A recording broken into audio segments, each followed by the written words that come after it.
আজ আপনাদের সঙ্গে শীতকালে গুড নাইট না জ্বালিয়েও কীভাবে প্রাকৃতিক উপায়ে মশা তাড়ানো সম্ভব সেই একটি জিনিস শেয়ার করব। প্রথমেই একটি পাত্রে স্ট্রেনার নিয়ে নিলাম, একটা তেজপাতা, কয়েক কোয়া রসুন, একটা প্রদীপ, সলতে ও একটু কর্পূর নিয়ে নিলাম। ভাঙা কর্পূর হলেও চলবে, এ নিয়ে কোনো অসুবিধা তেমন নেই। জিনিসপাতিগুলো এক জায়গায় জড়ো করে এবার শুরু করতে হবে আমাদের এগুলোকে ঘষে একটি মশলা তৈরির প্রক্রিয়া।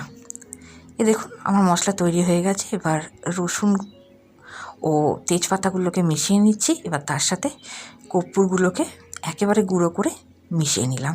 তৈরি হয়ে গেল আমার মশলা। এবার মশলাটা ঢেলে দিলাম প্রদীপের মধ্যে। এবার দিয়ে দিচ্ছি একটু তেল। সবসময় খেয়াল রাখবেন সলতিটি যেন মশলার তলায় থাকে, ওপরে থাকলে কিন্তু মশলা চলে যাবে। তাহলে কিন্তু মশা তাড়ানোর বদলে রোজ দিন মশলা তৈরি করতে করতে বিরক্ত ধরে যাবে।